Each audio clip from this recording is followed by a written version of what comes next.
Welcome to today's stream. uh, I have some good news and some bad news. Tomorrow, there's no stream because I got to go somewhere, do some paperwork. Today, though, it's going to be basically a normal stream day. The title is not a reference to anything in particular. Totally not the Grammys thing, which was very, very funny to see. Again, I know I never talk about like pop culture stuff because it's very inane to me. But the not to say that I'm any better than it, but there is something genuinely funny about having a diss track that's made for somebody just to like diss them, call them a pedophile, and like absolutely demolish their entire reputation. Gets so popular that even your that like even people who have worked with them in the past will say the the most interesting line in that entire song, or at least the one that everyone really remembers. Um, well, probably the second most actually. In a huge crowd full of other people who have never worked with you but are basically your peers in the industry. Like, what do you do from there? Well, where do you go from there in terms of your reputation, and how do you even begin to recover? Presumably, your career is that, right? Like, reputation is basically everything, as we're starting to see in a much more uh, intense sense on a much more global scale. But yeah, it's pretty nuts to see all that. And it was interesting too. It was a nice break from the insanity of the world. So, but welcome to today's stream. Today will be basically a full stream day. My voice is still kind of mostly dead. You can probably tell this. It hasn't been good, but it should be better by tomorrow because I have to talk tomorrow for a contract thing. So it's gonna be annoying, but it's whatever. I'll be gone again the entire day tomorrow. I have to go sign some things. So paperwork stuff, it takes a while. We'll be back on Wednesday doing the usual, as well as some more weird stuff that I found, because over the entire Lunar New Year, I've been stockpiling a bunch of weird stuff to do and try out. So hopefully you do like these. It's just weird projects that I found that seem pretty interesting. As well, the poll, if you don't know, there's a poll going on in the Discord of like which game we should make first. Initially, I had it as like just the two, the Snow Job or the thing, and Snow Job won, and I was like, hey, three people voted for the visual novel, five people voted for Snow Job, and between those, it's like mostly the same people. But now that we have more game ideas, okay, and we are going to make them together as a chat because I think it'd be fun. We're going to see which ones people want. Chances are it's going to be like 0 votes for things because I keep making polls and I keep changing my idea for things, but at least this way it hones it down. I'm gonna push through the pinball if no one votes. Basically, I'm just gonna push through the pinball. But depending on when that gets finished, I think on Thursday we'll start actually just going deep into it. As well, update on the site. It should be live soon-ish. It's just going to be a very, very basic site for now because there's some things about it that it's not fully done yet that I still want to work on. But at least the upload portion for the images should be done for the Infinity Nikki stuff very soon, before the competition, or before the judging happens. So you should be able to upload it directly there, and then at least that way I won't have to deal with going through all of your DMs and picking out all the images. It's very hard to go through everyone's DMs and like remember to pick out the images from all of you. I thought it'd be easy, but then like having to remember across like 15 different images plus some bonuses from some people, it was very complicated.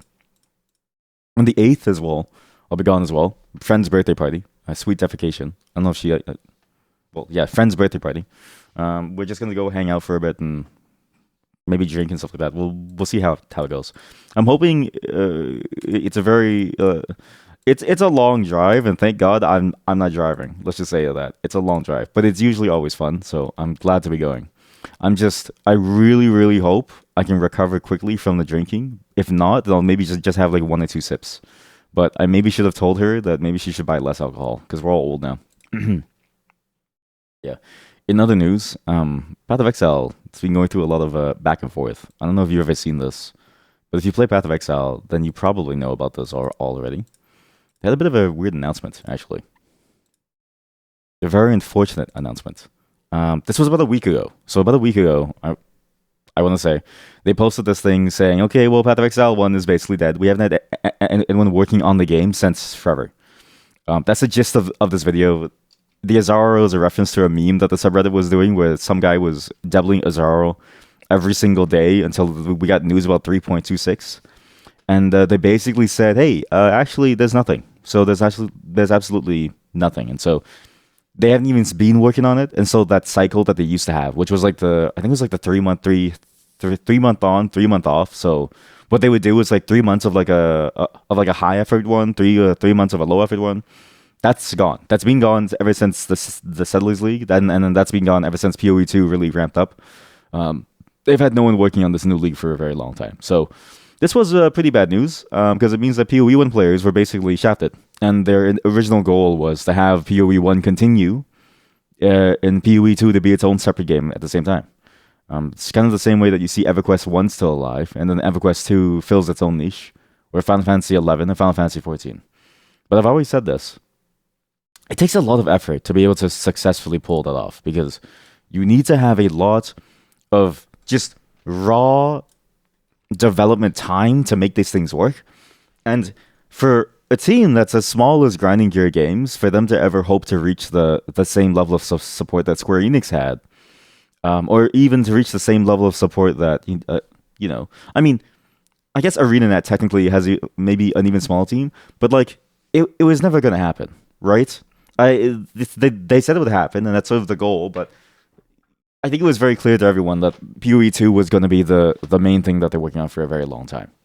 And that was bad, because it means ultimately that every single thing that you enjoyed about PoE 1 is dead for a game that you may not even enjoy, because admittedly the gameplay style is very different. Like, when I play PoE 2, it really does feel like I'm playing a whole different game. It still has issues where it doesn't really match up yet with what you want from a PoE 2 style game, but it's so vastly different from PoE 1 that you might as well not even see them both as the same game. They only have very similarities in terms of the lore, I would say. You found this song that resonated with you. Hey, if you want to share songs, share them inside the Discord. That's where you can share all the songs. You didn't even share it here. Never felt included in any form of media until you heard that song. You know what? Then share it. Share whatever song that you want to share, because we actually all share songs. I share songs constantly. As well, even today onwards, the playlist will return. So every day I give you a new song that I've been listening to that's either A, fits the mood of the stream, that fits the theme of the stream, or B, just I just like it and I think you should hear it, because most people haven't. But yeah, so when this news dropped about Path of Exile 1, everything died here. It starts with, "I am a chud, I'm an incel." Okay, that's a +2 joke. That's a very +2 joke. Solid joke. When this post first dropped, I was very surprised, because immediately the first post you see is from somebody with these millions of badges, who basically means they paid a lot of money, and they say maybe it's time to move on. So a couple days later, it wasn't even like a long time. I think it was February 29th. 1, 2, 3, 4. 4 days later, they went back and said, "Hey, actually, sorry about that. We've adjusted some things following that last announcement, and hey, we actually have something cool, interesting coming out, and it's gonna be like their chopping board. It's like TCRF, the website, but for their game. It's fascinating because I feel like they probably did this because of the backlash. I don't think they were expecting that level of backlash. I genuinely think they thought everyone moved over to Path of Exile 2. And I don't think they realized how many people were just off-season waiting for Path of Exile 1 to come back. Which says to me, I don't know what the hell they're doing. So clearly they probably saw a bunch of metrics and they were probably like, okay, well, we can't do this. This is bad for our numbers and bad for our team and bad for our reputation. So they fixed it. I'm actually going to play this. And maybe we'll play it on stream, because I'm actually very curious about what any of this means. But there's something interesting about having them basically scramble for a chopping board, or like on the chopping floor set of mechanics to like play with, which is always funny to me, because how are they ever gonna convince people that this is not going to be the new norm, where the level of quality that you get from PoE 1 is worse than the level of quality that you would get from PoE 2 now, right? Like, this to me represents like a weird shift in their whole design, where everything is going to feel like PoE 1 is always going to be secondary to PoE 2 now, which it was always going to be on some level, but I didn't expect it to be so obvious. I thought they would have like tried to mask it as much as they could to like have the cash cow going because again, PoE 1 is what pays the bills. PoE 2, it has this like initial influx, this initial injection. But I highly doubt they're going to be able to consistently make enough money from it all to for like a long period of time to sustain both games. Like it's one of them has to probably go at some point just because of the cost. So yeah, this is a pretty interesting news thing here. I'm excited to play it, but it's fascinating to see again all these little badges. Like these are people who have spent like thousands of dollars on the game, saying like, "Okay, it's back," or "Okay, it's dead." So these are some very dedicated people within the like game where they really want to get the game. You know, PoE had a long life. It did have a long life, but that's why it's interesting that they would kill it. It's rare for a game to have a long life. Like it's very rare to have a World of Warcraft. In fact, it's so rare that every time a game comes out and says it's the World of Warcraft killer, it almost always fails. So it's like anytime that happens, and then somebody has a long living game, and then they decide to kill it, it's like why would you kill it and then have basically everyone drop out of it? Like Azure Lane or Girls Frontline. See, I've only ever heard of Azure Lane, but I know about Girls Frontline. How old are those games? Because it feels like Girls Frontline is a fairly recent game, no? Or is it just the sequel that was recent? Girls Frontline, 2016. That's not old. That's not old. Maybe it's old for you because like you're probably younger. Like, but you know, when I think of Path of Exile, I think, yeah, this game is old. Like this game is like really old. Yeah, 2013. Oh, 2014. Wait, actually, no, yeah. Azure Lane is like all the way back to the thing. 2014. Holy shit. Wait, is it Azure Lane? Well, okay, I don't know. The Wikipedia lists like 5 dates. Why there's so many dates? Roots back to 2006. Really? Roots back to 2006. For which game? Girls Frontline or Azure Lane? You said 2 games and now you've lost me. Well, okay, then that's old because that's pretty interesting actually. Girls Frontline. It reminds me a lot of like how the company who made Genshin Impact basically had that same thing where they had this like shitty side scroller game, and then they basically started from that all the way from like 2004. Okay, those are old. Those are very very old. You can't keep up with the chat delay. Yeah, I don't care. I don't care. You could have predicted that. But yeah, it's interesting to sort of see like these older games when they die out, and then it's like I don't understand why companies just will kill them constantly and will never actually seek to maintain them. It's very odd. It's sort of unfortunate too because I think Path of Exile 1 is the only game of its niche that is still thriving to this day that actually has new content that also doesn't break the core of the game. Like if you play Diablo 2, for instance, there's no new content. And like what new content there is breaks a lot of the core of the game in many weird, interesting ways, but ultimately doesn't do enough to keep it fresh. You get maybe like 1 or 2 builds out of it, right? Like especially with the new resurrected patches, or even and then after that, Diablo 3 and 4 are basically dead in the water. They're just gonna, it's just games for people to play to have fun with, but not really to stay with for a long time. Codename Bakery was the first Girls Frontline game. Yeah, well, Codename Bakery, what? They shouldn't kill it unexpectedly. Yeah, I mean, even if I don't think they should kill it at all. My argument is that they shouldn't kill it at all. It always reminds me of companies when they kill a product that was going very very well, and I never understand why, because that's a lot of money that you just throw away. I feel like most companies would probably kill for a product that's going to survive and basically be a cash cow for a long time with little to no effort, right? Like imagine if you're a company and you can somehow make money in the same way that HP printers can charge for ink, but all it takes is maybe like one person once a month to do nothing. Like that's pretty good. Look at TF2. Yeah, exactly. Like TF2 is a great example too. Like there's a lot of really old games where they could have just kept it going with very minimal effort. And TF2 for some time basically was that. They were releasing some new items like every now and then. I want to say like every couple months. But yeah, like Valve has basically said, okay, well, it's now dead. So for Titanfall, okay, well, Titanfall 2 is a whole different issue. I feel like for Titanfall and Titanfall 2, they probably could not dedicate their resources to it anymore, because Apex Legends is one of those like really really hard to do live service games where It's an extraction shooter, so the game times are super, super short.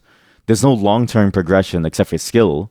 And so the casual player base of those extraction shooter games is always going to be based around what new content is there. For Fortnite, it's skins. For Apex Legends, it's gameplay mechanics. So you get like new skins as well, but I'm pretty sure most of their stuff is just the ways that the gameplay changes from season to season. It's I think that one's a different issue from like Team Fortress 2 versus Titanfall 2. Both of those games have very different models where it's like I can kind of see why they had to kill off Titanfall 2. Not that they had to. I think they could have maybe kept it running and just let people host their servers, but at that point it's like what do you decide, right? Hello, Chad. Codename Bakery is a strategy PC game released for PC in China on March 2013. How do people even know about these games? These are like really old games. But yeah, a lot of old games dying. Sad to see Path of Exile 1 basically going that way too. And again, I just don't know why people kill the cash cows. Even for Titanfall 2, right? Even knowing that Apex Legends is a very difficult genre to make, I still would just have one dude on Titanfall 2, just tweaking numbers every now and then and just making sure that the servers stay up. I wouldn't even bother killing it as a whole. I would just have someone there making sure that the entire thing is still stable in some way. It just doesn't make any sense to like kill the entire thing. And another studio that like does this too is a studio that made Smite. A lot of their old games, they just kept on killing left and right. It was just a lot of games that they kept on dropping for the next cash cow, for the next cash cow. Smite 1 was the cash cow that accidentally killed Global Agenda. They were actually going to continue making Global Agenda a really good game, and then it just died. Why not capitalize on its popularity? Because you can capitalize on its popularity, but how much people does it take to really just stay on the old thing to maintain it, just to make sure that they at least get something, right? Because even the smallest thing for the old thing is enough to guarantee that people are going to stay. Because you already have a player base that likes the old thing. There's also a problem of like how many people will actually convert onto the new thing, right? Path of Exile 2 is interesting in that they have 500,000 players, but that's all players that are new. And that's all players that are playing through the 3-act campaign at the moment. And I've seen some like streamers play this game where they're like the older streamers where I think they're much more the target audience of the game. And they haven't even finished the campaign yet. And we finished the campaign twice now. And so it's like, I feel like once those people actually finish the game, they won't go on to mapping. And then they won't come back. Like PoE 1 had the same problem too. And it's not going to change with PoE 2 where a lot of people just play these games for the campaign and then they quit. They maybe do a couple of builds every now and then, but it's like it's all ARPGs have this drop off where like that initial wave of people going through the campaign stuff falls off as soon as they hit the end game, like drastically, and then the player numbers basically stabilize into this like end game hardcore centric repeat customer base that's almost different from that initial wave of popularity, right? So it's like, sure, you can capitalize on the popularity, but how much of it is going to last? Whereas like PoE 1 had a consistent like 20, 30,000 people coming back to it every 3 months. Like that's pretty good for any game. If you ever go to like Steam charts for games, it's really rare to find a game that for over 10 years has had people come back consistently. And 20 to 30,000 people come back consistently and drop like $100 every 3 months for a game. It's very hard to get that. So to me, the popularity is on PoE 2 as like a single thing, but the long-term lifespan popularity has always been PoE 1 to me, because that's a game that you come back to every 3 months because it's something cool to do, and you play these like cool new builds and you build it all, and then you leave, but it's like you've already spent like 50 to $100. I mean, as you can see, this person does exactly this. You will get each of these for every single time you support some season, and so you do it, you come back, you do it, you come back, and they just do it over and over and over again. It's like 4 by 1, 2, 3, 4, 5, 6, 7, 8, 9, 10. That's 40. This is 40 cycles, and if each cycle is 3 months, that's a lot of that's 120 months. That's 10. This is like a 10-year player. That's pretty nuts. Many games would probably kill for this. So, it's interesting to sort of see, like, where people feel like the popularity is for both games. I feel like there's a different type of popularity for Path of Exile 2. Again, not to say the Path of Exile 2 can't get there, and not to say that it doesn't need the resources, but how many resources do you really need for Path of Exile 1 at this point to simply maintain the like baseline expectation, right? Especially when after Settlers, it was meant to be like a minor league anyway, so and what they could do is just continually remix the old league stuff. So, you know, I see it to be a very, very bad thing. But yeah, it's just interesting to sort of see that. I just want to show it really quick because for Path of Exile 2, we played it a bit on stream. We even have like a small guild for people who do play it. I think there's like 4 of you on it now, 3 of you. That game is fun up until a point when you hit endgame and then you realize you really just want to wait for the new patch. So I'm hoping that new patch for Path of Exile 2 does change it. I really hope they think about adding more content to it soon. I really think their timeline was completely off. Their original timeline was like, yeah, we'll take 6 months and we'll finish the game. And it's like, I don't think you'll finish the game in 6 months. So it'll take a long time. I wouldn't be surprised if the game takes until 2026 to actually finish. So, hey, we'll see how it goes. And hopefully PoE1's League is going to be fun too. We'll just try it out on stream because it seems like a cool concept to just have the cutting room floor of half-baked ideas that are usually shit. And we'll see how fun it really is because I can't imagine it being any worse than getting nothing. So, and we're going to move on now to all the games that we're going to be playing today. Again, today is going to be a very, very normal, chill day. Just a lot of weird shit that I found. And the entire week is basically going to be a mix of weird shit that I found, as well as the usual games that we need to finish, as well as programming games at some point. It depends on when the poll is finished in the Discord. We just need more people to vote. Why do people keep making up genres? Oh God. Okay, well now we have a new genre. And we're gonna see how it goes. But before that, the playlist for every single day is back. I have a new song for you all every single day. You liked eating half-baked ideas. You know, half-baked cookie dough is great. Half-baked ideas always feel a little awful. But I think it's just the thing of like people have a huge fear of letting of like trying to chase perfection. Also, sorry, I was on the wrong category the entire time. Where people sort of chase perfection and then they let perfect be the enemy of good. And so they can't even release something that's half-baked just to try it and see if it, is decent enough that people might enjoy it. That's the way that I see it, at least. At least that's how I see like something like Path of Exile 1 happening, where they probably could have gone with it at some point and just pushed it out there. And I think people would have enjoyed it all the same. We're going to go into the playlist now, okay? Just one song for today. Not too many songs. I didn't really prepare much. But the song I really, really enjoyed. It's by a band or a group. I don't really know what to call them. But it's I don't even know what the terms are anymore. Like people say like they have albums, LPs, like ERP. It's like, what the fuck do you guys even mean? Like, isn't it, what's like a record versus like an album versus like an LP versus an ERP? To me, it all sounds the same.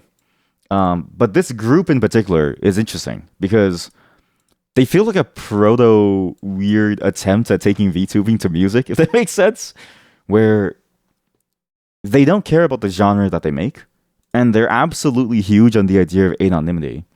And I know that this has been done before in a lot of like heavy metal bands, stuff like Slipknot and stuff, where like, they wear just like masks and they paint themselves so you don't really know who they are. But this one is like way more intense in terms of execution, where they really try hard to make it so that nobody knows who they are. And I really like their songs because their songs are very fluid in terms of the genre. They're very genre fluid. It's surprising to hear their songs and you never really place what you're going to expect next. It just kind of pops up and you think to yourself, oh wow, I didn't expect that angle, and yet it works so well. This is The Summoning by Sleep Token. It's a really great group and all their songs are fantastic. Some of them can get long in the tooth, but every single one I think nails this idea of telling an entire story and pouring out all these emotions in every single song. And they've also got an amazing visual style, which if you want to check it out, go find their music videos for this stuff. There's something fascinating about the way that they present themselves, like to the world. So hopefully you enjoy this. As I said, the song can go on for a very, very long time. All their songs can actually go on for a very, very long time. To the one who said that it feels very early 2000s rock, I wonder if your opinion changed as it went on and on. Because that's what I felt like at first, and then it kept on shifting, but it still felt very early 2000s. But then it sort of like shifted timelines and shifted genres as well. It's a fascinating song in that regard because you don't really expect that to happen from any type of song. With many songs, and this is a typical complaint that I have for most songs, that doesn't apply to this song, but I'll just say it anyways. I feel like many songs will tend to just shift too much, and the tone of it almost breaks. But in this one, it's weird where it feels like it shifts genres entirely, but the tone is still roughly the same. And so it actually, in a way, transitions very, very well. It's the way that it all blends together. And again, it's how genre fluid it is, again, that makes it so good, I feel like. And it's something that you don't really expect from songs like this, or just from music at all, to really be able to shift genres and sound good. There was it's a very, again, it's weird because even the style that it does things. I remember the early 2000s or early 2010s had this experimental vibe where, and I've talked about this before, where everything tried to cram hip hop into it, and but a lot of these songs really didn't seem to almost fit the vibe of it very, very well. Nowadays, I think people do it very, very well, but it feels a bit like that attempt where it's taking genres that typically would not have been like meshed together and like molded together, and somehow does it actually very, very well.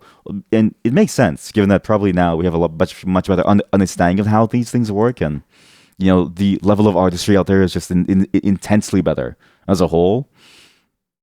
But that's true of all their songs. It feels like all their songs are very much like that. Like their something My Place in Eden, I think it is. I forget the name of the song, but that song is intense. It's like an 8-minute song, and I feel like it goes through like several genre shifts, way more than what this song had. With this song, it feels like it went through like melodic to rock to metal to to like, I don't know, like a weird R&B country vibe. That Eden song will go through like classical and like electronica. It's like it's so different in all of its permutations, and yet it sounds really, really good no matter what. So I'm a really big fan of Sleep Token as a whole. I'm always just sort of surprised whenever someone tries it and it works out very, very well. But it's good that you mentioned actually specifically this idea of being in the 2000s, because we're going to be doing a lot of things that are roughly within the 2000s or so, or at least in terms of its ideas. There's something that we're doing right now that's going to be based on the time. I need a moment though, because I didn't predict this. I need to go open the door for somebody. They just messaged me, so I'll be right back in just a moment. Enjoy the placeholder music. BRB. Okay, I'm back. Give me a moment to set things up. As I said before, the songs are back somewhat. Today's a sleep token day because it just feels nice to listen to the songs. This one's a very long one because I also need to go get some water and stuff too. So, again, I really enjoy Sleep Token. This genre is gonna go all over the place. You never really know what to expect from their music. Again, it's fascinating the way that they play with sound in general, and like how genre fluid they are, and how cool again their visuals are, and how cool their sort of like I've heard it called artistry, but I don't know what the term is necessarily. I think also image as well. It feels a lot like everything about them is it's like it's made to exude this feeling of, damn, that was some crazy thing that I just heard. That makes you feel things that you never really feel in general, that you only sometimes feel from songs. They're really good at that. And then they're really good at doing it despite the fact that they shuffle through genres, kind of like a Spotify auto DJ playlist thing. So please enjoy. This next song is called Take Me Back to Eden by Sleep Token. It's 8 minutes long, so just sit back for this one and enjoy it. But I think you're going to enjoy this one a lot. This one is also, again, compared to the first song, I think even more experimental with how many genres it shifts through. Now, I'm a Tom York enjoyer, so when I listen to long songs like that, I don't think to myself that they're that long, because I've also listened to the band the Smile. Their songs are also ridiculously long too. But that song in particular, unlike The Smile, goes through a lot of different genre shifts, right? It has that like rap segment in between. It has a lot of rock elements from start to finish. It has very melodic pieces throughout, and then there's like a piano drops into, and then it goes straight to the heavy metal at the end. It's all their music is very much the same thing, right? In the sense of like it feels very experimental, and yet it works. Again, it's somehow they blend all those elements together, and it always works. I've never really heard a song from them that hasn't really worked for me, despite it being jarring at first. It always seems to grow on me to the point where I really enjoy what they're doing, and the ways that they're able to sort of blend everything together to make this like actually holistic sound that actually tells a very interesting story. And I think like again, the entire group or whatever it is, I don't know. No one knows because they're completely anonymous. It's just people within like masks. They never talk. They never said a single word. They only sing. They go up on stage. They perform their music. They leave. That's it. They don't say anything. No one knows who they are. No one even knows how many people there are. There are the only two that we know consistently that are there is Vessel and Two. But my God, is it good every single time? It's just solid stuff every single time. I've never not had a great time listening to it. So, but yeah, it's a fascinating sort of look at what happens when you take music at its to its fullest extent, and you realize that music is not just a sense of um, it's not just like there's no need to think of music and lock yourself within a genre. If you free yourself of those ideas and you allow yourself to be whoever it is that you want to be, I think you'll end up a lot happier in that sense because then you have all this space to work with, and as long as it sounds good to your ears and it sounds good to the whatever message that you want to sing about, then it works, right? And I think they've really nailed that. I wanted to show you something really quick before we move on. Chat on Discord found a new genre of things called Roguevania. So if you've heard of Metroidvanias and Castlevanias or whatever, there's a new one called Roguevania, which I guess is the roguelike equivalent of it. And I thought it was a cool little genre because I was like, oh, it's neat. There's like new ways to find more games. I guess it's a little silly to have, to be fair, because why not just have roguelike and Metroidvania? But I digress, right? I don't know how Dead Cells is not a Metroid. Oh, look, it's action roguelike, Metroidvania, a roguelike, and now it's a Roguevania. But the thing that was interesting to me was if you scroll down, there's some games in here that are a bit interesting. Okay, so if you go to the all section, some of them are pretty good, like Vagante or Dun Jungle. These just seem kind of cool. You get Operation Crustacean, where you're just you're shrimp.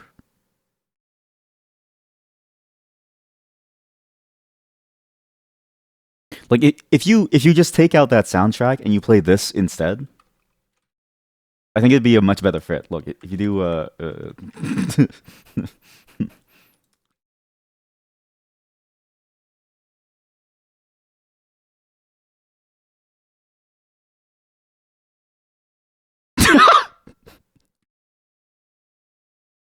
just if you just have this music for this game, I think it would immediately become a 10 out of 10 hit. Like there's no need to have all this other crazy music. Just have Shrimp Miku by Justin Oval and just play the whole trailer to it. Oh, what a silly little game. And that's not the only one, actually. There's actually tons of these games. A bunch of them are weird, actually. Some of them are actually like weird in a bad way too. I don't really know why they called some of these. Some of these are pretty interesting, right? Omnis Versus, that's kind of a weird name. It's a Contra like Fallen King. As far as I know, these are no adult games. Ragmonton, like Edmonton, but for ragdolls. And you just keep going down. And you get games like Idiom, Sustain, Juxtapose, and then Molest. And it's like, what happened? Where did this game come from? And then you sort of look at it, and just look at the game. Just look at the game.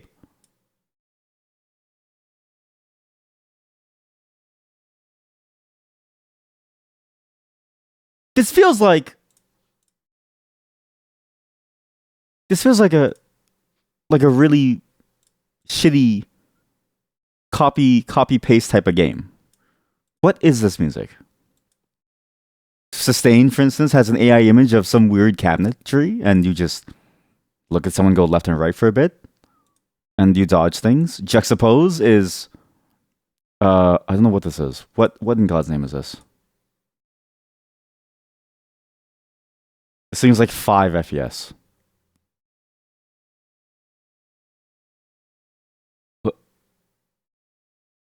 What is this? This feels like some child's first game project, which to be fair, they've made more games than me at this point, right? But then, most of them make sense. Why would you name it Molest? Like, of all the types of games to do, why would you name this one Molest then? And this one has a review, by the way. The gameplay, it's just this. Like, I feel like this should not be the name of the game. Hopefully this is like a translation thing. But then you have this fucking image on the side that says Molest with a green leaf. It's like, what? What is going on here? And you scroll down, look at this review. Look at this honest to God, totally real review, not bot review. Molest is a refreshing and lighthearted experience that offers a perfect escape from the pressures of daily life. So against a soothing pink backdrop. I don't even know if there was a pink backdrop. The game exudes a calming atmosphere that immediately puts players at ease. The visuals are simple yet charming. The sound design, the gameplay is intuitive and easy to pick up, yet surprisingly engaging. 10 out of 10. 0.1 hours on record. Molest. I just wanted to show you this because I'm just sort of surprised at how bad the some of these sort of like trash games are when they show up. And I think I figured it would just be a good fit for what we're doing today, going down the whole game store route of seeing what's going on. Anyways, I have to be a B really quick. I have to go double check something. So in the meantime, enjoy Shrimp Miku. It's a great song by Justin Oval involving Hatsune Miku and a shrimp quartet. It's kind of a classic. I'll be back in just a moment. BRB. In the meantime, I'll turn this off too, so you don't have to look at the words molest. BRB. Okay, give me a moment to set things up, and we'll move on to the Root Trees Are Dead. I'm very curious to see where the story is going to go. Thank you for the stream. No, thank you for all of you for showing up. I'm out. I'm gonna see if I can raid somebody. If not, I'll simply say goodbye.